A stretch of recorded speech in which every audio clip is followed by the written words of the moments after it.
ఈరోజు 78వ స్వాతంత్ర దినోత్సవ శుభాకాంక్షలు ప్రతి ఒక్కరికి కూడా తెలియజేస్తూ, మరి గత 5 సంవత్సరాలు మరి స్వాతంత్రం అనేది మనం కోల్పోయాం.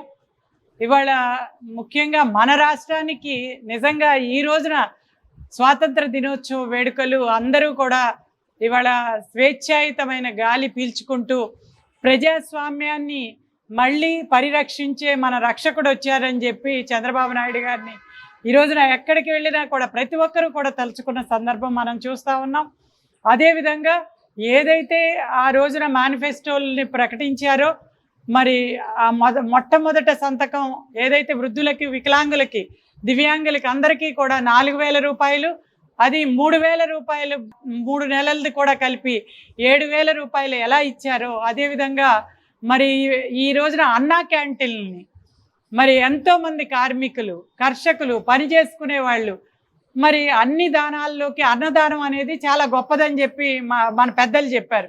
అటువంటిది వాళ్ళ కడుపు కొట్టి ఈ అన్నా క్యాంటీన్ని కూడా రద్దు చేసిన ఆనాటి జగన్మోహన్ రెడ్డి గారు మరి ప్రజలందరూ కూడా ఈ రోజున ఎంతో సంతోషంగా చంద్రబాబు నాయుడు గారి మళ్ళీ అన్నా క్యాంటీన్లని ఈ రోజున ఓపెన్ చేయటం, ముఖ్యంగా ఇక్కడ విజయవాడ ఈస్ట్లో 4 అన్నా క్యాంటీన్లు 4 చోట్ల ఓపెన్ చేయటం, ఎక్కడైతే పేదలు ఉంటారో మరి ఈ ఇక్కడ స్కూల్ దగ్గర, పటమట స్కూల్ దగ్గర, అదేవిధంగా ఆటో నగర్లో ఈ విధంగా పేదలు ఎక్కడున్నారో అక్కడ ఈ అన్నా క్యాంటీన్లను ఏర్పాటు చేయటం అనేది ముదావహం. ఇక్కడ కార్యక్రమాన్ని చూడటానికి ఈ రోజున ఇక్కడికి రావటం జరిగింది.